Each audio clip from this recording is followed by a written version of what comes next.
Good afternoon, everybody. Alex StarCraft here. Very excited, very happy to be bringing you guys another StarCraft 2 commentary between the amazingly good Korean Terran SlayersMMA, the red Terran in the bottom right corner, and mouzHasuObs, Hasu for short, the yellow Protoss in the top left corner, on the wonderful, pretty good old macro map Shakarus Plateau. Now, as you guys note, again, this game has no Zerg in it, but I'm trying my best to get used to bringing you guys games that you might want to see. I just don't want to be bringing you countless Zerg versus Terran and Zerg versus Protoss. So I'll bring you something like this, and I'm just looking for the games with the best players, the ones that, of course, I have access to through public replay sites, because I don't have the super legit sources that a lot of people like Day9 or Husky might. But this game definitely did catch my eye, mostly because of SlayersMMA. He is one of those players. He did win one MLG tournament, possibly two. I can't remember for sure. I do think he might have won two, though. Someone has. One of the Koreans has. And he is a very good Terran player. He's kind of Boxer's protege, as many people would say. Obviously, Boxer's also on Slayers along with MMA, and kind of coached him, taught him, so he kind of came out of nowhere. He actually was previously an MMA fighter, hence the name, switching over to StarCraft 2, and he is famous for a huge, aggressive, very active, drop-heavy playstyle. And so it should be very exciting to be able to bring you guys something like that, especially with my casting skills. It'll be a very good test of whether I've actually learned anything since I've started casting, or whether I'm actually able to really watch all these different things going on at once. And then mouzHasu, obviously of the team Mouz Gaming, which is, I believe, a Swedish-based team. It is a Northern European team, I can say that much, or Mouse Sports, I should say, is the team. And HasuObs, I do not know a whole lot about him, his achievements, anything like that. I have heard of him, and I do know he's given a fair amount of credit as being one of the better foreigner player these days that you will see. He's a very good Protoss, and so this should be a great game right here. So some of you might have also noticed I've been making a lot of casts recently, and what I'm trying to do, of course, I'm just getting my channel started, really. I'm just getting everything set up, trying to kind of make a name for myself, get some experience, and really I do want to try and market myself some through a site maybe like Team Liquid. Make a post about myself, maybe try and like introduce myself in some way to some more popular, but maybe not like number one, like maybe not Day9 or Husky, but someone like StarCraft, or Anaris StarCraft, that are people who I love to watch cast, but aren't quite those huge casting names, so I might not get completely ignored or might not be totally out of my league. But I have set the goal of myself, before I'm going to do any of that, I have to have at least 25 casts on my channel, because you really do, I have to make sure I'm not just a random person asking for some kind of help without really anything to show anyone to watch. And so I'm trying my best to do one cast a day, and so this is a really good thing to do. And of course, it's also very helpful for helping me avoid my multivariable calculus homework, because I don't know who would rather be doing that than playing StarCraft 2. And now I will finally start to talk about the game. Now, we actually do have concussive shells just finishing for MMA. And for those of you that don't know, what this does is it actually, every time a Marauder shoots a unit, it makes the unit slower, it makes it harder for them to move. So he's actually going to be pushing out with a pretty sizable force for this early in the game. He's got a Marine, 2 Marauders, a Hellion, and an SCV. An SCV, of course, could be good to throw down the bunker. And HasuObs does have a Sentry, which of course can throw down a force field, but this ramp is far too big for one force field to hold. So this is going to be a pretty big micro battle right here. We do have MMA throwing down the bunker. HasuObs forced to run up into his base. You see, with that slowing ability, something like a Zealot, like, you simply can't run from the units, and that is what makes them so dangerous. And MMA continuously rallying units. I hope HasuObs cancels this. Okay, good, he does cancel it, because there was really no way he could have saved that without canceling it. It looks like he does have a third gateway just finishing up, and of course Warp Gate is indeed done. But he's being contained right now, and this is something you actually see happen HasuObs almost picking off the SCV right there. But this is something that Terran players actually frequently like to do against Protoss. They get contains up.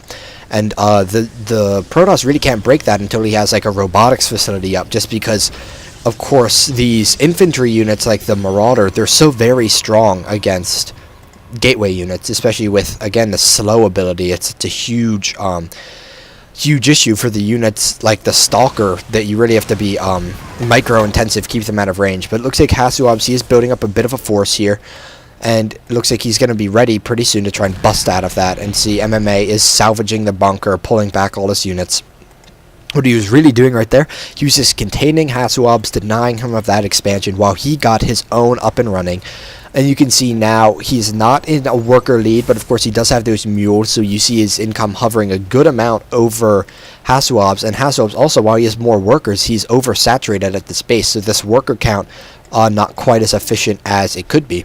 You see he's got just over 2 pages of worker, or I should say just the workers is what I would want, but he's got a full page of workers. And so of course 24 workers on 8 mineral patches, there's 3 for each one, and you can see they're running around trying to find a place to mine. So MMA, I'd say, is definitely in the lead at this point, at least economically, maybe not tech-wise. We can see so far he does have 1 factory with the reactor, as well as a whole bunch of bunkers. He's the starport finally coming down, while HasuObs, of course, already has his robotics bayout, or his robotics facility, I'm sorry. He might be getting his bayout, depending on if he chooses to go Colossi or not. He does have the observer coming out across the map. He actually has double observers. He's going to get a good amount of scouting done. He's going to see all the tech being thrown down. There's nothing too surprising, nothing extreme for this point in the game. And so HasuObs, since he is just finishing up his own expansion, the scout is really crucial because it'll help him decide what kind of tech do you want to go. Do you want to go Colossus? Do you want to go Archons and Zealots? Or something with Storm? What do you want to do? Would you want to go air? But of course you never really want to go air against Terran, just because they have the Marine. Of course, that is the best anti-air unit in the game, arguably. And so it looks like MMA, he does have these 2 dropships on the way right now, and hopefully we will get to see some of that amazing micro and multi-pronged drop action of his.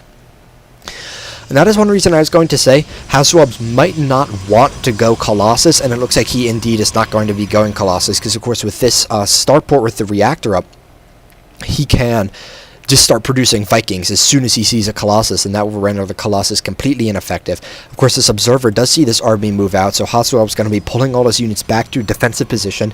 And I think in this battle, it's going to come a lot down to how good HasuObs' force fields are. And you do see he's making sure the Zealots get in front, pulling the Stalker back.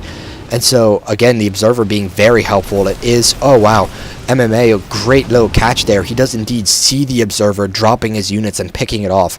But HasuObs now, he did see them being put in. He knows he might have to worry about a drop. But here's the issue. These 6 Stalkers are not going to be nearly enough to kill these units. He's going to need many more if he wants to kill that. I really hope he warps in some more soon. He does have a good amount of Zealots, but it doesn't look like a Zealot charge is going to be done in time to deal with this. So this could do a lot of damage right here. You can see, I'm sure he's probably going to drop somewhere right around here, right in the mineral line. See if he can pick off some workers, or he actually might be going for the natural. At the same time, we just have the scouting factory, making sure there's no third, and again, MMA grabbing a third of his own, keeping that nice little economic lead he gained. And we see him, he's dropping over here.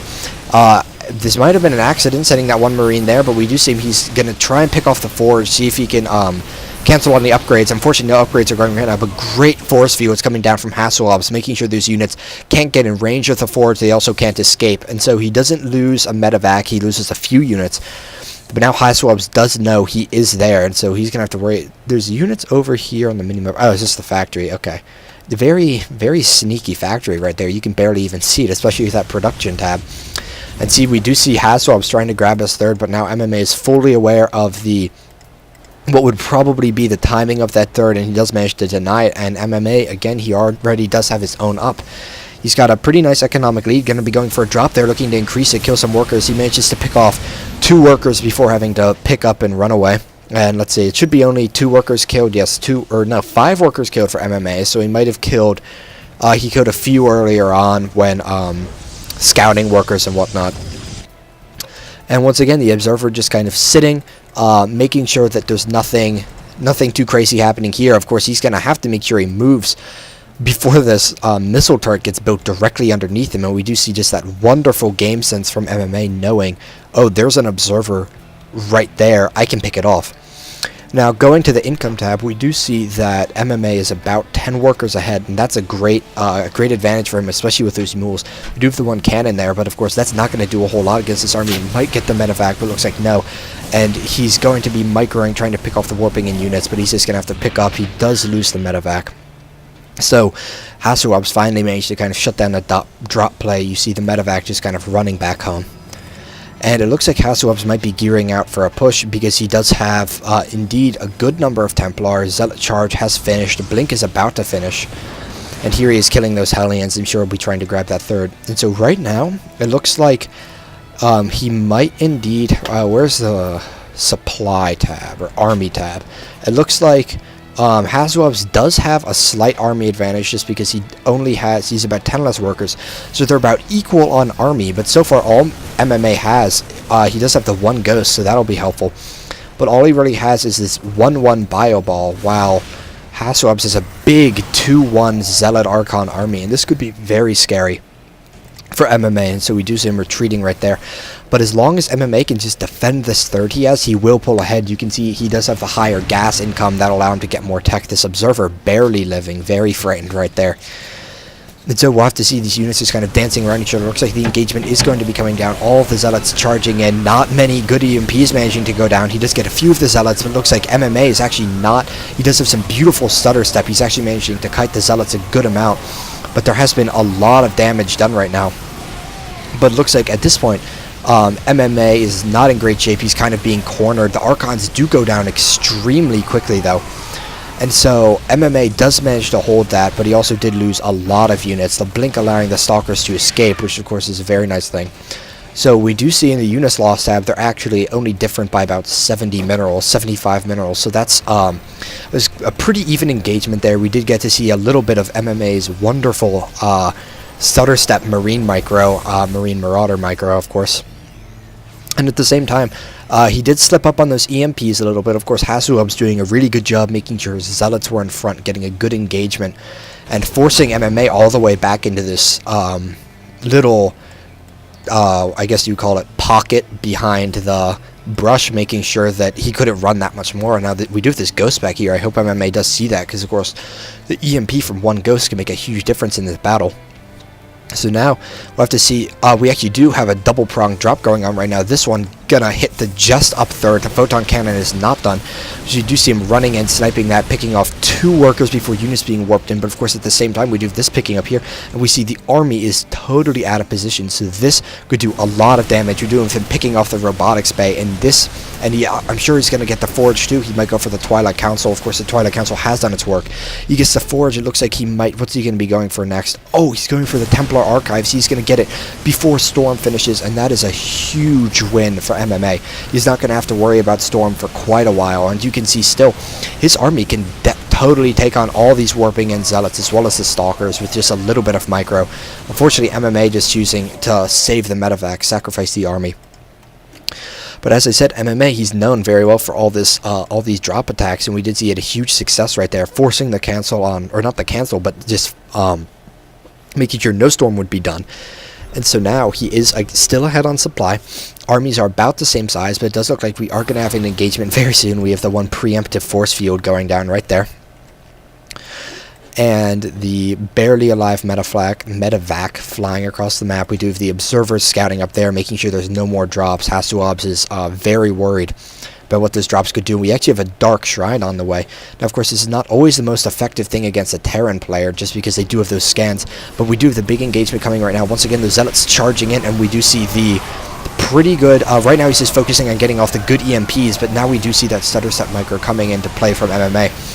And wow, a good EMP on the Stalkers right there. And once again, we see MMA, his micro is just so good that it didn't matter that the Zealots had charge. He kept away from them so well and used the EMPs so well that HasuObs' army really just kind of got crushed. So we see he's about 40 supply behind now.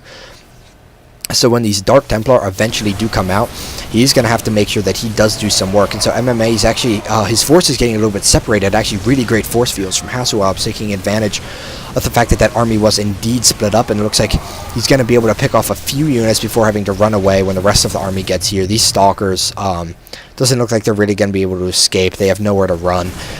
And very sadly, the stalkers are going to be going down, but we really, HasuObs really needs these Dark Templars to do some work. He only has about half the supply of MMA right now.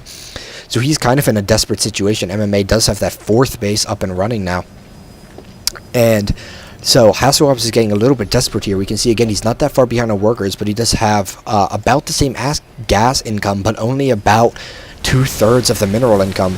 And the very scary Marine Marauder army pushing in from MMA with the 3/3 upgrades. Now that is, I suppose it is 21 minutes into the game, but of course those upgrades are so important to have on these bio balls, as well as a good amount of energy, and he's going to get some huge EMPs here. Wow, 1 EMP getting the shield off of every single zealot. That was unfortunate for HasuObs.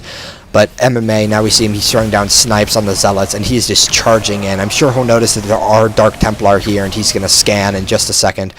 But it actually doesn't even matter, because HasuObs throwing out the GG. No matter how much work each of these Dark Templars could have done, there's really nothing MMA could do, or HasuObs I say could do. MMA playing that game off beautifully, and I think the big difference really came when he managed to get this storm, because of course back here he was able to do the stutter step micro, very good stutter step micro, as I said, just pulling the units back and back, making the zealots almost completely ineffective. But his army was so clumped up, a few storms could have made a huge difference in that battle, but because HasuObs lost, that Templar Archive storm never finished, he was kind of more or less just hopeless for the rest of the game. He needed those Dark Templars to really do some damage, and they were unfortunately not able to. So great game coming there, particularly out of MMA. I hope you guys all enjoyed seeing his really big, great drop style of play, and I hope I did this game some justice, and that all of you guys enjoyed it. And I hope that you guys all have a wonderful day.